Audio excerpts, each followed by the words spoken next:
Let's learn about verbals. Now, in this lesson, we're going to talk about how to identify them, and then in a subsequent lesson, we'll talk about how to diagram them.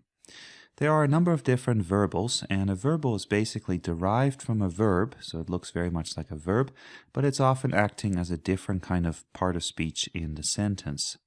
First of all, we have infinitives, and to form the infinitive, you basically take to, which here is not a preposition, and then you take the verb, so to swim or to sink.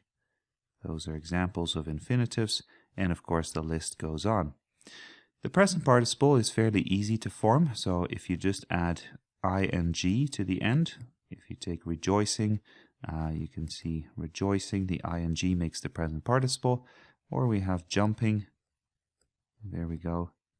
And as you can see from the first one here, originally rejoice had an E, but of course we take that off when we add ing.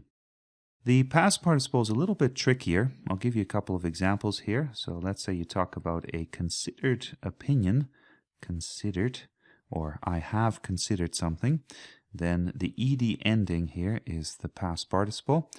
But some irregular verbs look quite different. If you say, for instance, bought, okay, I buy, I had bought, then bought is the past participle. And one way to check if you're dealing with a past participle, if you use a phrase like I had, and then you kind of create a blank, and then if you put the verb in there, then you get the past participle, right? So if you say I had spoken, there's our past participle. To speak is the verb, the infinitive of the verb, and then I had what? I had spoken, or I had lost my keys, right? Lose, and then I had lost. So this little trick is a good way to actually find the past participle. Again, often the ed ending is kind of a telltale sign, but sometimes with irregular verbs it changes a bit. Now, often these verbals are part of a longer verb phrase. So if you say, for instance, I, there's our subject, will have accomplished, I will have accomplished my goal. Okay, then you can see here accomplished is a past participle, but all together with will and have, the helping verbs, we create this longer verb phrase. And then my goal here is the direct object. So that's important to know that often these verbals can work together with helping verbs to create longer verb phrases, but without the helping verbs, they can often do different things. And that's why I have a few sentences here, so you can see how they function as different parts of speech. Now, the first two here we have present and past participles acting as adjectives. So in the first example, Tom Brady preferred deflated footballs. Deflated is the past participle, right? Deflate is the verb. And if we ask what kind of footballs, then we see that deflated is acting like an adjective. In the second one, we have freezing, which is a present participle. And what kind of temperatures? Freezing temperatures. Next up, we're going to see that sometimes these verbals can also act as nouns. In this one, we have to give, which is an infinitive, right? And then we also have to receive. Sorry, I put the mark in the wrong spot there. Another infinitive. And basically, we have a linking verb in between. So this thing is that thing, right? This noun is that thing, or that noun. And so you can see that we basically have two nouns here, or rather two infinitives acting as nouns. Next up, we have to collect beer bottles is not a sign of alcoholism. This is similar in that to collect is our infinitive, and our linking verb is. But in this case, we also have an object for our infinitive. So all of this together is the subject, to collect beer bottles.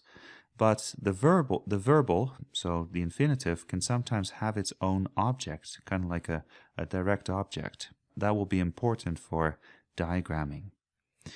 Okay, so these are different nouns here then. The fifth one is similar, as in coughing is forbidden. Coughing, as you can see, is a present participle. And the rule is that if you have a present participle that acts as a noun, then we call it a gerund.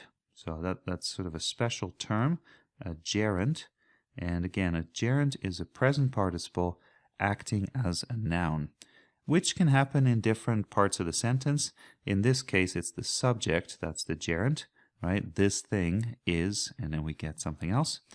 And if we look actually at the last word here, forbidden, we can see that this is a past participle, okay, past participle, and it's acting as a predicate adjective. So predicate adjective, oops, there we go. You'll remember from our lesson on linking verbs that the linking verb is often followed by either an adjective or a noun. And in this case, it's an adjective that describes the subject. So again, here we have a past participle acting as an adjective or predicate adjective after a linking verb. The last thing I'll mention here is that sometimes these verbals, they really help to create longer phrases. And we're not going to talk about phrases in depth in this course. We'll have an advanced course at some point where you can learn more about that. So in this case, it says tasked with doing the budget, right? All of this together, a whole bunch of kind of phrases in a row. All of this tells you about Garrett. So Garrett has been tasked with doing the budget. And you can see we have a past participle, we have a present participle, right? The present participle here is basically a gerund again. It's the object of the preposition. And it also takes its own object. So we're doing what? The budget. Pretty complicated kind of sentence here. We don't need to worry about all of this at this point. The main thing is just to recognize these different verbals, and then also to remember that unless they're part of a helping verb, part of a verb phrase with helping verbs, they're often doing other things than being verbs. All right, that's it for identifying verbals.